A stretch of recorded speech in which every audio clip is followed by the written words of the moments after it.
Hi friends, ನಾನಿವತ್ತು super duper ಆಗಿರೋಂಥ ಪಾಯಸ ಮಾಡಿ ತೋರಿಸ್ತಿದ್ದೀನಿ.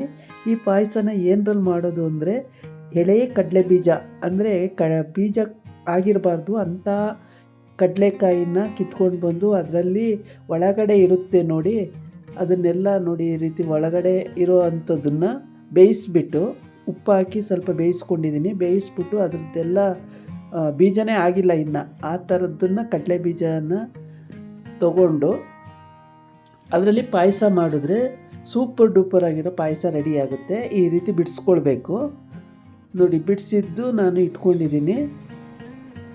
ಇಷ್ಟು ಸಿಕ್ಕಿದೆ, ಅಷ್ಟು ಕಾಯಿನಲ್ಲಿ ಇಷ್ಟು ಸಿಕ್ಕಿದೆ. ಇದರಲ್ಲಿ ಪಾಯಸ ಮಾಡಿದ್ರೆ ತುಂಬಾ ಟೇಸ್ಟ್ಫುಲ್ಲಾಗಿದೆ. ಒಂದು ಪಾತ್ರೆ ಇಟ್ಕೊಂಡು ಇವಾಗ ನಾನು ಅದಕ್ಕೆ ತುಪ್ಪ ಹಾಕ್ಕೋತಾ ಇದ್ದೀನಿ. ತುಪ್ಪ ಹಾಕ್ಕೊಂಡು ಒಂದು 2 ಸ್ಪೂನಷ್ಟು ತುಪ್ಪ ಹಾಕ್ಕೊಳ್ತಾ ಇದ್ದೀನಿ. ಈ ತುಪ್ಪ ಹಾಕ್ಕೊಂಡು, ಇದು ಮನೆಯಲ್ಲೇ ಮಾಡಿರೋ ಅಂಥ ತುಪ್ಪ. ನೀವು ಅಂಗಡಿ ತುಪ್ಪನೂ ಕೂಡ ಉಪಯೋಗಿಸ್ಬೋದು, ಮತ್ತು ನಂದಿನಿ ತುಪ್ಪ ಕೂಡ ಉಪಯೋಗಿಸ್ಬೋದು. ನಿಮಗೆ ಯಾವುದು ಅನುಕೂಲ ಆಗುತ್ತೆ ಆ ತುಪ್ಪನ ನೀವು ಉಪಯೋಗಿಸ್ಬೋದು. ಈ ತುಪ್ಪ ಸ್ವಲ್ಪ ಕಾಯಿದ ಮೇಲೆ ನಾನು ಸಾಬುದಾನ ಅಂದರೆ ಸೀಮೆ ಅಕ್ಕಿನ ತೊಗೊಂಡಿದ್ದೀನಿ. ಚಿಕ್ಕ ಚಿಕ್ಕ ಸೀಮೆ ಅಕ್ಕಿಗಳು, ಅದನ್ನು ಒಂದು 1/2 ಕಪ್ಪಷ್ಟು ಹಾಕ್ಕೊಳ್ತಾ ಇದ್ದೀನಿ. ಅದನ್ನು ಕೂಡ ಒಳ್ಳೆ ರೋಸ್ಟ್ ಮಾಡ್ಕೊಳ್ಬೇಕು. ಬ್ರೌನ್ ಕಲರ್ ಬರೋವರೆಗೂ ಅದನ್ನು ಕೂಡ ರೋಸ್ಟ್ ಮಾಡಿಕೊಂಡು, ಆಮೇಲೆ ನಾನು ಒಂದು 10 ಬಾದಾಮಿ ತಗೊಂಡು ಅದನ್ನು ಜಜ್ಕೊಂಡಿದ್ದೀನಿ. ಬಾದಾಮಿ ಕೂಡ ಅದಕ್ಕೆ ಹಾಕ್ಕೊಂಡು ರೋಸ್ಟ್ ಮಾಡ್ಕೊಳ್ತಾ ಇದ್ದೀನಿ ನೋಡಿ. ನೀಟಾಗಿ ಅದು ಬ್ರೌನಿಷ್ ಬರೋವರೆಗೂ ರೋಸ್ಟ್ ಮಾಡಿಕೊಂಡು, ಬಟ್ ಈಗ ಕಡಲೆ ಬೀಜ ಬಿಟ್ಟಿರೋ ಅಂಥ ಕಡಲೆ ಬೀಜನ ಹಾಕ್ಕೊಂಡು ಅದನ್ನು ಕೂಡ ನಾನು ತುಪ್ಪದಲ್ಲಿ ರೋಸ್ಟ್ ಮಾಡ್ಕೊಳ್ತಿದ್ದೀನಿ. ಈ ಸಾಬುದಾನಿ ಮತ್ತು ಬಾದಾಮಿನ ತೆಗೆದ ಮೇಲೆ ಅದೇ ತುಪ್ಪದಲ್ಲಿ ನಾನು ಈ ಕಡಲೆ ಬೀಜನ ರೋಸ್ಟ್ ಮಾಡಿಕೊಂಡು ಅದನ್ನು ಕೂಡ ನಾನು ಒಂದು ಇದರಲ್ಲಿ ತೆಗೆದಿಟ್ಕೊಳ್ತೀನಿ. ತೆಗೆದಿಟ್ಕೊಂಡು ಇವಾಗ ನಾನು 1 ಲೀಟ್ರ್ ನೀರು ಹಾಕ್ಕೊಳ್ತಾ ಇದ್ದೀನಿ. ಫುಲ್ 1 ಲೀಟ್ರ್ ನೀರು ಹಾಕ್ಕೊಂಡು ಅದಕ್ಕೆ ನೀರನ್ನ ತುಂಬ ಕಾಯಿಸಬಾರ್ದು. ಅದಕ್ಕಿಂತ ಮುಂಚೆನೇ ನಾವು ಹಾಲಿನ ಪೌಡ್ರನ್ನ ಅದಕ್ಕೆ ಆ್ಯಡ್ ಮಾಡಬೇಕಾಗುತ್ತೆ. ತುಂಬ ಕಾಯಿಸಿದ್ರೆ ಅದು ಗಂಟಾಗುತ್ತೆ. ಹಾಗಾಗಿ ಒಲೆ ಮೇಲೆ ಇರುವಾಗ, ಬೆಚ್ಚಗಿರುವಾಗೇ ಹಾಲಿನ ಪೌಡ್ರನ್ನ ಹಾಕ್ಬಿಟ್ಟು ಮಿಕ್ಸ್ ಮಾಡಬೇಕು. ನಾನು ದೊಡ್ಡ ಸ್ಪೂನಲ್ಲಿ 3 ಸ್ಪೂನ್ ಹಾಲಿನ ಪೌಡ್ರ್ ಹಾಕ್ಕೊಳ್ತಾ ಇದ್ದೀನಿ.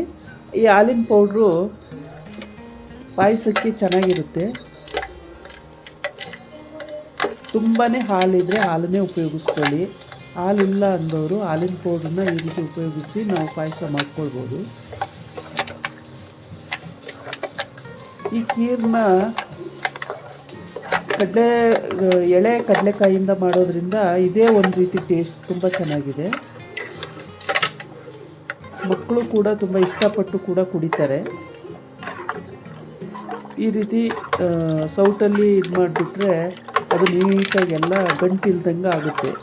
ಇಲ್ಲ ತುಂಬ ಬಿಸಿ ನೀರಿಗೆ ಹಾಕ್ಬಿಟ್ರೆ ಎಲ್ಲ ಗಂಟಾಗುತ್ತೆ. ತುಂಬ ತಣ್ಣೀರಿಗೆ ಹಾಕಿದ್ರೂ ಗಂಟಾಗುತ್ತೆ. ಎರಡೂ ಕರೆಕ್ಟ್ ಆಗಲ್ಲ. ಒಂಚೂರು ಬೆಚ್ಚಗೆ ಹಾಕ್ತೀವಿ ನೀರು ಅನ್ನುವಾಗ ಹಾಲಿನ ಪೌಡ್ರ್ ಹಾಕಿ ಕಲಿಸ್ಬಿಟ್ರೆ ಈ ರೀತಿ ಎಲ್ಲ ಮೆಲ್ಟ್ ಆಗುತ್ತೆ. ಇವಾಗ ನಾನು ಸಕ್ಕರೆ 1 ಕಪ್ ಸಕ್ಕರೆ ಹಾಕ್ಕೊಂಡಿದ್ದೀನಿ. ಇನ್ನೊಂದು ಅರ್ಧ ಕಪ್ಪು ಸಕ್ಕರೆ ಹಾಕ್ಕೊಳ್ತೀನಿ. ಏಕೆಂದರೆ 1 ಲೀಟ್ರ್ ಹಾಲು ಮಾಡ್ಕೊಂಡಿರೋದ್ರಿಂದ ಅಷ್ಟು ಬೇಕಾಗುತ್ತೆ. ಹಾಕ್ಕೊಂಡು ಅದನ್ನು ಕೂಡ ಚೆನ್ನಾಗಿ ಮಿಕ್ಸ್ ಮಾಡಿ ಕುದಿ ಬರೋವರೆಗೂ ಮಿಕ್ಸ್ ಮಾಡಿಕೊಂಡು, ನಾನಿವಾಗ ಒಂದು ಬಾಣಲಿಗೆ ಹಾಕ್ಕೊಂಡಿದ್ದೀನಿ. ಅದರಲ್ಲಿ ಹಾಕ್ಕೊಂಡು ಅದು ಚೆನ್ನಾಗಿ ಕುದಿ ಬರ್ತಾಯಿದೆ. ಕುದಿ ಬರುವಾಗ ಈಗ ಈ ಕರ್ದಿರೋ ಅಂಥ ಕಡಲೆಕಾಯಿ ಬೀಜ ಮತ್ತು ಸಾಬುದಾನ ಮತ್ತು ಬಾದಾಮಿ 3 ಕೂಡ ನಾನು ಅದಕ್ಕೆ ಆ್ಯಡ್ ಮಾಡ್ತಾಯಿದ್ದೀನಿ. ಚೆನ್ನಾಗಿ ಕುದೀಲಿ, ಒಂದು 10 ನಿಮಿಷ ಚೆನ್ನಾಗಿ ಕುದಿಬೇಕು.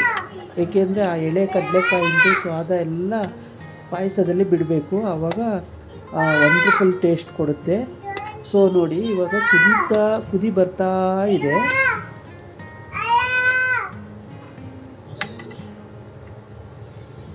ಈ ಎಳೆ ಕಡಲೆಕಾಯಿನ ಪಾಯಸ ಮಾಡಿ ಕುಡಿಯೋದ್ರಿಂದ ತುಂಬಾ ತಂಪಿರುತ್ತೆ. ಎಲ್ದಿ ಒಳ್ಳೇದಿದೆ, ತುಂಬಾ ಚೆನ್ನಾಗಿರುತ್ತೆ.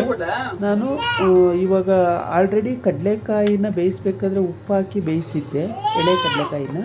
ಇವಾಗ ಉಪ್ಪೇನು ಆ್ಯಡ್ ಮಾಡ್ಕೊಳ್ಳೋ ಅವಶ್ಯಕತೆ ಇಲ್ಲ. ಒಂಚೂರು ನಾನು ಕೇಸರಿ ಕಲರ್ನ ಆ್ಯಡ್ ಮಾಡ್ತಾಯಿದ್ದೀನಿ. ಫುಲ್ಲು ವೈಟ್ ಇದೆಯಲ್ಲ, ಹಾಗಾಗಿ ಕೇಸರಿ ಕಲರ್ನ ಆ್ಯಡ್ ಮಾಡಿದ್ರೆ ಬಾದಾಮಿ ಕಲರ್ ಬರುತ್ತೆ. ಇದಕ್ಕೋಸ್ಕರ ನಾನು ಒಂದು ಸ್ವಲ್ಪ ಆ್ಯಡ್ ಮಾಡ್ತಾಯಿದ್ದೀನಿ. ಆಮೇಲೆ ಇದೆಲ್ಲ ಕುದ್ದಿ ಆದಮೇಲೆ ನಾನು ಏಲಕ್ಕಿನ ಆ್ಯಡ್ ಮಾಡ್ತೀನಿ. ಇವಾಗಿನ್ನೂ ಏಲಕ್ಕಿ ಹಾಕಿಲ್ಲ, ಆಮೇಲೆ ಏಲಕ್ಕಿನ ಆ್ಯಡ್ ಮಾಡ್ತೀನಿ. ಇದನ್ನು ಕಪ್ಪಿಗೆ ಅಥವಾ ಬೌಲಿಗೆ ಹಾಕ್ಕೊಂಡು ಕುಡಿಯೋದಕ್ಕೆ ತುಂಬ ಚೆನ್ನಾಗಿರುತ್ತೆ.